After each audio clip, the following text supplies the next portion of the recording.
اللہ کریم نے فرمایا بندہ مومن جان لے اگر میں تجھے ایک مشکل دوں گا تو میں تجھے کتنی آسانیاں، چلے سارے بول دیں کتنی جی، کتنی اللہ تعالیٰ آسانیاں دے گا؟ 2 آسانیاں۔ ہم لوگ اچھا جب ہمارا ذہن بن جاتا ہے نا کمزوری کا، ہمارا جب مزاج بن جاتا ہے مایوسی کا، پھر معاملہ ذرا ہمارے لیے گمبھیر ہو جاتا ہے۔ اگر ہم یہ ذہن بنائے نا کہ مشکل میرے اللہ کی طرف سے آئی ہے تو وہ مجھے آسانی بھی ضرور عطا کرے گا، تو پھر اللہ ضرور ہی آسانیاں عطا فرماتا ہے۔ اور جو مشکلات زندگی میں آتی ہیں نا، حضرت مولا علی شیر خدا رضی اللہ تعالیٰ عنہ کا بڑا خوبصورت فرمان ہے۔ حضرت علی فرماتے ہیں جب تجھے مشکل آتی ہے تو وہ تجھے رب کا پتہ بتانے آتی ہے، وہ تجھے اللہ کا پتہ بتاتی ہے۔ اس لیے کہ جب تو سارے اسباب کر لیتا ہے، جو ضرورت ہوتی ہے پوری کرتا ہے، تندرست ہو کے وہ کام کرتا ہے، پھر بھی کام نہیں ہوتا، تو اس کا مطلب ہے کرنے والا تو نہیں، کرنے والا کوئی اور ہے جو کام کرنے والا، کوئی اور ہے۔ تو عزیز بھائی یاد رکھیں، ہر مشکل کے ساتھ اللہ نے آسانی رکھی ہوتی ہے۔ اگر اللہ تبارک و تعالیٰ بیماری عطا کرے تو اس کے ساتھ اللہ پھر جو تندرستی دیتا ہے وہ بھی بڑی اعلیٰ عطا فرماتا ہے۔ اگر اللہ کبھی غربت دے تو پھر اس کے بعد جو اللہ تعالیٰ آسانی دیتا ہے وہ بھی بڑی اعلیٰ عطا فرماتا ہے۔ اگر کہیں سے آپ کو دکھ ملتے ہیں تو پھر جب سکھوں کا وقت آتا ہے تو پھر گنے نہیں جاتے۔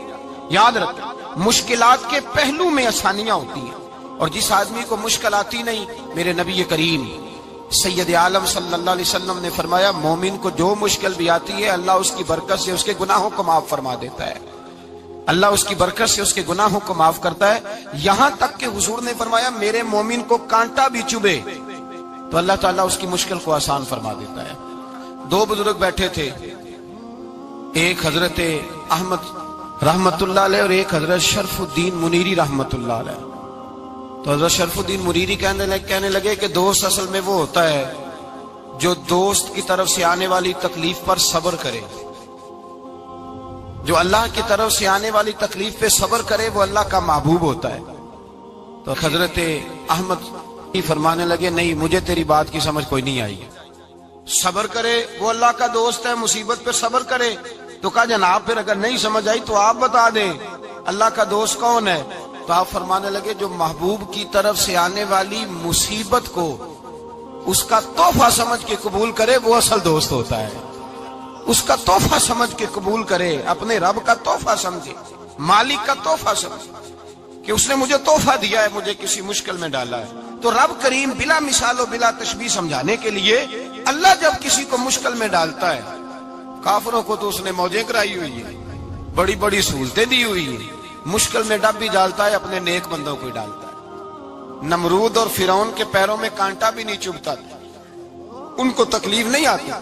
تکلیف کسے آتی تھی؟ اللہ کے نیک بندوں کو تکلیف آتی تھی۔ حضرت رابعہ بصریہ جب تک زندہ رہی تب تک بیمار رہی، جس دن طبیعت ٹھیک ہوتی تو کہتی اے اللہ تو کہیں مجھ سے ناراض تو نہیں ہو گیا، تو کہیں ناراض تو نہیں مولا جب تو مجھے تکلیف دیتا ہے تو میں رو کے تیری عبادت کرتی ہوں، جب مجھے دکھ ہوتے ہیں تو میں سجدے میں تڑپتی، اور خدا بندہ اب تو میں سکھی ہوں، موج میں ہوں، مجھے رونا ہی نہیں آ رہا، تو خدا بندہ تو کہیں ناراض تو نہیں ہو گیا مجھ سے؟ دکھ تو اچھے ہوتے ہیں، دکھ تو پیارے ہوتے ہیں، اور دکھوں کے بعد جو اللہ آسانی دیتا ہے اس آسانی کا پھر کیا ہی کہنا۔ اس حضرت ایوب علی نبینا علیہ الصلوۃ والسلام بیمار رہے، 60 سال اللہ نے تندرستی دی۔ کتنے سال بولے؟ 60 سال، غور کرنا بات پر، 60 سال علیل رہے، پھر بیمار ہو گئے، 18 سال ہو گئے بیمار ہوئے۔ زوجہ کہنے لگی دعا کر لیں آپ کو اللہ صحت دے دے۔ ہمیں اگر کوئی بندہ پوچھ لینا کہ بھائی کبھی کوئی خاص بات تو سناؤ، تو ہم جو ساری زندگی سکھ کے ساتھ سوئے ہوتے ہیں وہ بات نہیں سناتے، وہ جو ایک رات درد سے نیند نہیں آتی اس رات کا قصہ سناتے ہیں، کہتے ہیں وہ میرے الٹے دانت میں درد تھا تو میں ساری رات سو نہیں سکا۔ او بھائی جو ساری زندگی سویا ہے اس کا تو ذکر نہیں کر رہا، اور ایک رات جو تجھے نیند نہیں آ رہی۔ کسی سے پوچھا جائے، ڈاکٹر کہتے ہیں 360 ہڈیاں ہوتی ہیں وجود میں، کسی سے پوچھا جائے نا تیرا کیا حال ہے تو 359 ہڈیوں کا ذکر نہیں کرتا، جس گھٹنے میں درد ہے اس کا ذکر کرتا ہے، کہتا ہے یہ گھٹنے میں بڑی درد ہے۔ او بھائی باقی 359 ٹھیک ہے نا، ان کی بھی تو کوئی بات سنانا۔ حضرت رابعہ بصریہ رحمت اللہ علیہ کے پڑوس میں ایک نوجوان رہتا تھا، آپ کے پڑوس میں، تو وہ جب جو محلے میں بچے رہتے ہیں نا گاؤں میں، ان کا پتہ ہوتا ہے، پڑوسی تھا تو 34-35 سال نوجوان کی عمر ہو گئی، کبھی بیمار نہیں ہوا۔ ایک دن اس کی طبیعت علیل ہوئی، سر میں درد ہوا تو اس نے پٹی باندھ لی سرخ رنگ کی، باہر نکل کے آیا، حضرت رابعہ بصری علیہ رحمہ نے دیکھا تو فرمانے لگے بیٹے خیر ہے؟ لگا جی اماں جی سر میں بڑی درد ہے۔ آپ فرمانے لگے کتنی عمر ہو گئی؟ کہنے لگا 34-35 سال۔ فرمانے لگے پہلے تو کبھی درد نہیں نہ ہوئی؟ کہا نہیں اماں جی آج ہی ہوئی ہے۔ تو آپ فرمانے لگے 34 سال اللہ نے صحت دی ہے، تو نے شکر کی ایک پٹی بھی نہیں باندھی، اور آج درد ہوئی ہے تو شکوے کی پٹی تو نے فوراً ہی باندھ لی ہے، کوئی شکر کی پٹی بھی باندھنی چاہیے۔ حضرت ایوب 18 سال بیمار رہے، زوجہ کہنے لگی دعا کر لو، تو آپ فرمانے لگے بی بی سے کہ صحت کتنی دیر رہی؟ اس نے کہا 60 سال۔ تو آپ فرمانے لگے ذرا بیماری کو بھی 60 سال گزر لینے دو، پھر دعا بھی کر لیں گے۔ یہ دعا کی، اللہ یہ لفظ کہے اللہ نے صحت دے دی، تندرستی آ گئی۔ ایک دن گھر میں بیٹھے بیٹھے زوجہ کہنے لگی کہ ایوب یہ بتاؤ دکھ اچھے کہ سکھ؟ آپ فرمانے لگے سارے دن ہی اللہ کے ہیں پر دکھ بڑے اچھے تھے، مجھ سے پوچھو تو دکھ بڑے اچھے تھے۔ کہا کس طرح؟ تو حضرت ایوب فرمانے لگے جب میں بیمار تھا تو 24 گھنٹے میں ایک دفعہ میرا رب میرا حال پوچھا کرتا تھا، ایک دفعہ میرا اللہ پوچھتا تھا ایوب تیرا حال کیا ہے؟ فرماتے ہیں 12 گھنٹے تو لذت ہی رہتی تھی کہ میرے رب نے میرا حال پوچھ لیا، اور اگلے 12 گھنٹے میں انتظار کرتا تھا مالک حال دوبارہ کب پوچھے گا۔ فرمانے لگے اب صحت تو ہو گئی ہے پر اب میرا رب میرا حال تو نہیں نہ پوچھتا۔ بھائی مشکلات جو ہوتی ہیں وہ تو تجھے سجا دیتی ہیں، سوار دیتی ہیں، تجھے یاد آتا ہے کوئی اپنا۔ جب تجھے درد ہوتی ہے نا، تکلیف ہوتی ہے، پھر تیرا دل کرتا ہے کوئی کندھا ملے جہاں میں سر رکھ کے رہوں۔ پھر اسی لیے تو کسی درویش سے کسی نے پوچھا تھا اپنا کون ہوتا ہے؟ تو کہا جو تجھے دکھ کے وقت یاد آئے وہ تیرا اپنا ہے، جو تجھے عین آزمائش کے وقت یاد آئے اور تجھے اس کا نمبر فوراً تیرے موبائل پہ چلنے لگے وہ تیرا اپنا سجن ہے، جس کو تو دکھ کے وقت یاد کرے۔ تو بھائی مشکلات کے بعد جو اللہ آسانی دیتا ہے، حضرت ابراہیم کو آگ میں بھی پھینکا گیا، حضرت ابراہیم علیہ السلام کو ستایا بھی گیا، نکالا بھی گیا، لیکن جب ان مشکلات سے گزرے تو میرا رب فرماتا ہے وَإِذِ ابْتَلَىٰ إِبْرَاهِيمَ رَبُّهُ بِكَلِمَاتٍ فَأَتَمَّهُنَّ قَالَ إِنِّي جَاعِلُكَ لِلنَّاسِ إِمَامًا۔ کہا جب ابراہیم پورے اترے تو پھر ہم نے انہیں امام بنا دیا۔ یا اللہ کس طرح کی امامت دی؟ فرمایا میں نے اتنی اعلیٰ شان عطا کی ہے کہ اپنے لاڈلے رسول کو جناب ابراہیم کی نسل میں پیدا فرما دیا ہے، میں نے مصطفیٰ کو ان کی نسل میں پیدا کر دیا، قیامت تک کے لیے ان کا وقار بڑھا دیا۔ اللہم صلی علی محمد وعلی آل محمد کما صلیت علی ابراہیم وعلی آل ابراہیم، ان کی عظمت بڑھا دی، اس لیے کہ جب وہ آزمائش سے گزر کر کے آئے پھر جو آسانی دی۔ میرے نبی پاک صلی اللہ علیہ وسلم نے دین ابراہیمی کی بہت ساری چیزوں کو رکھا، کہا میں ملت ابراہیمی پہ ہوں۔ جب کوئی مشکلات کو عبور کر کے آتا ہے، جب کوئی تکلیفیں سہ کر کے آتا ہے، اس کے لیے جو اجر ہوتا ہے، اس کے لیے جو پھر اللہ کتنی ذرا بڑی توجہ کیجئے گا۔ لوگ سمجھتے ہیں فلاں آدمی مشکل میں ہے تو شاید مشکل میں ہی رہے گا، فلاں آزمائش میں ہے تو شاید میرا اللہ فرماتا ہے ایک مشکل دے کے میں 2 آسانیاں بھی دوں گا۔ تم مشکل دیکھ رہے ہو، مشکل نہ دیکھو، وہ جو اس کو بعد میں آسانی آنے والی ہے، اور ڈبل جو میں اس پر نعمت کرنے والا ہوں اس کو دیکھو۔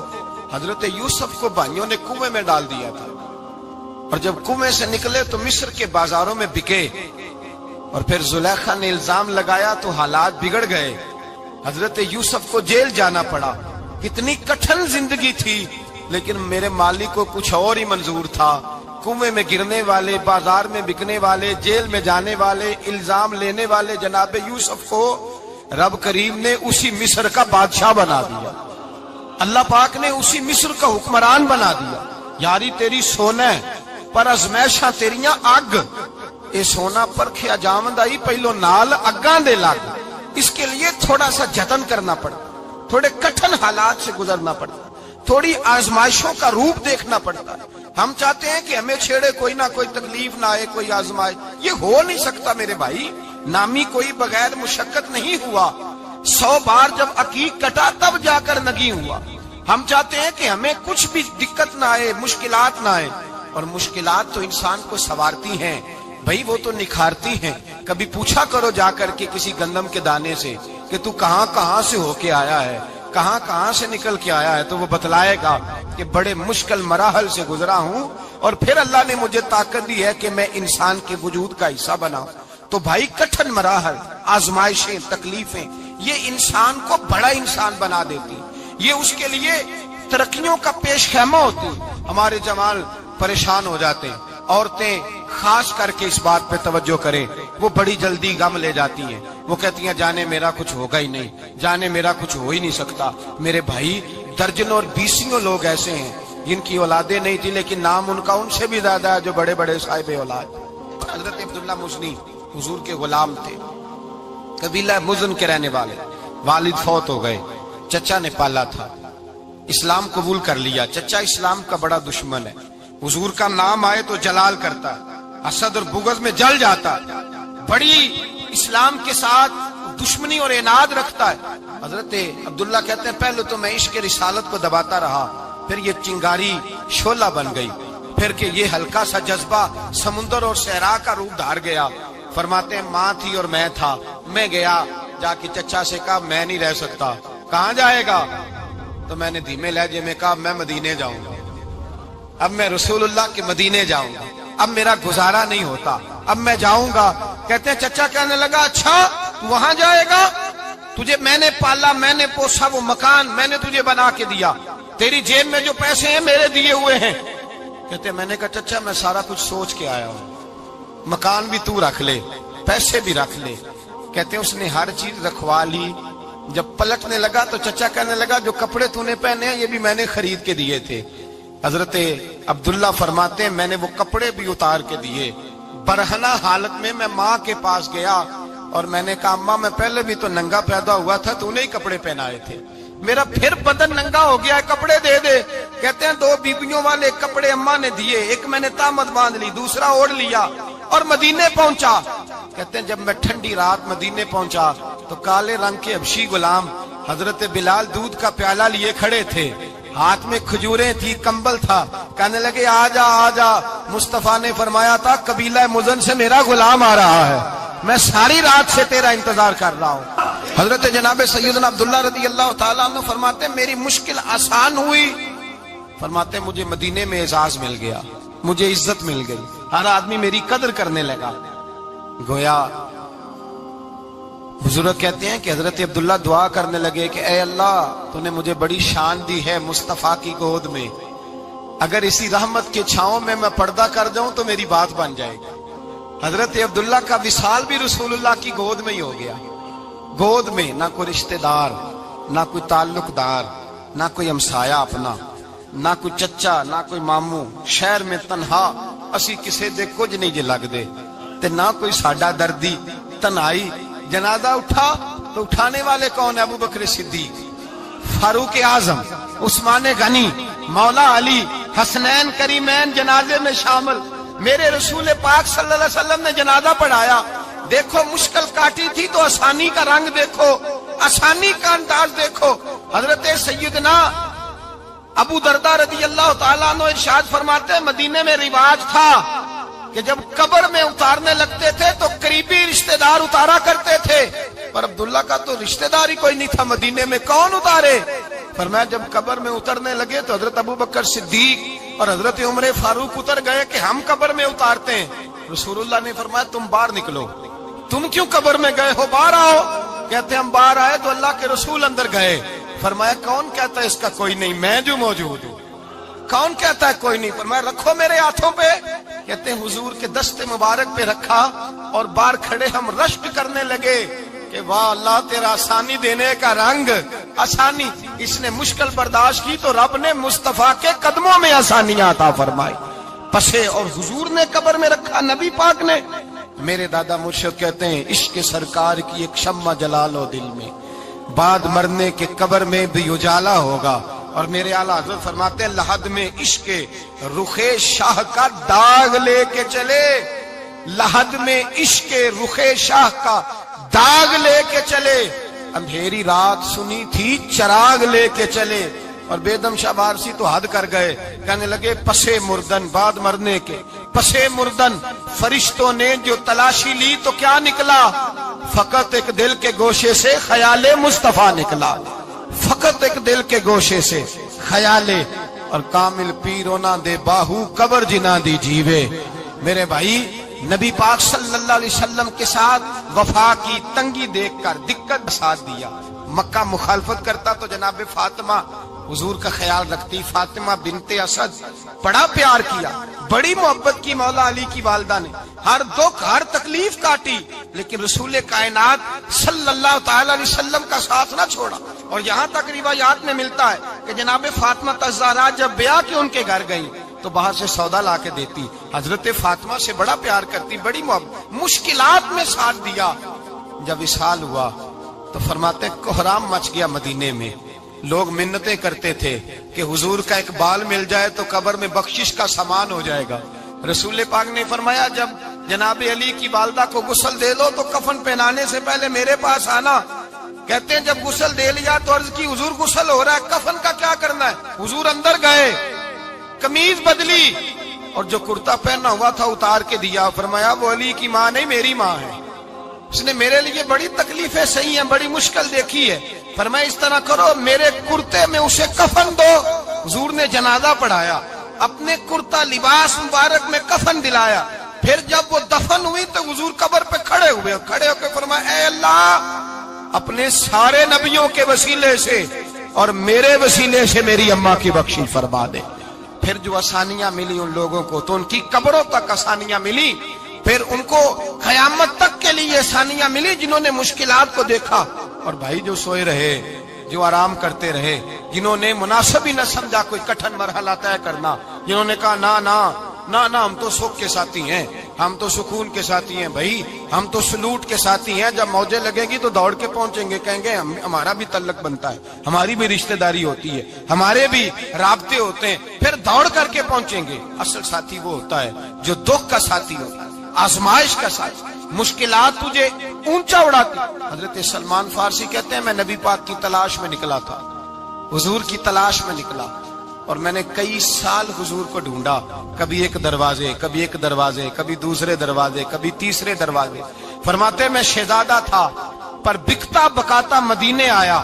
میں نے نبی پاک کی تلاش میں یہودیوں کی غلامی بھی کی, تیری تلاش میں پھرا میں جنگل پہاڑ اور دشت میں.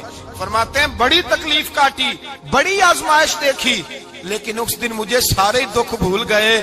اس دن میری ساری تکلیفیں آسانیوں میں بدل گئی جس دن میرے نبی نے میرا بازو تھام کے کہا سلمان منا اہل البیت. فرمایا سلمان کو تو میں نے اپنی اہل بیت میں شامل کر لیا ہے. فرماتے اتنی بڑی فضیلت کہ میں رسول اللہ کے خاندان میں جا شامل ہوا. تو بھائی یاد رکھیں, جب آپ کو مشکل آتی ہے تو آپ کو آسانی دینے کے لیے آتی ہے, جب آپ کی طرف کوئی آزمائش آتی ہے تو آسانی دینے. یہ بات صحیح ہے کہ بیٹیاں پیدا ہونے پہ مشکل ہوتی ہے, ان کے نصیبوں سے ڈر آتا ہے, پر جتنی آسانی اللہ بیٹیوں کے باپ کو عطا کرتا ہے اور جتنی رحمت رب بیٹیوں کے باپ پہ فرماتا ہے اتنی بھی کسی اور کے حصے میں نہیں آتی.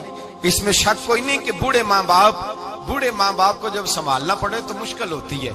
بوڑھوں کی طبیعت بچوں جیسی ہو جاتی ہے, دقت ہوتی ہے, آزمائش ہوتی ہے, ان کی بات سننا بعض اوقات کڑوا لگتا ہے, ان کی فرمائشیں بعض اوقات بچوں کی طرح ایسی ہوتی ہیں جو حل نہ ہو سکیں.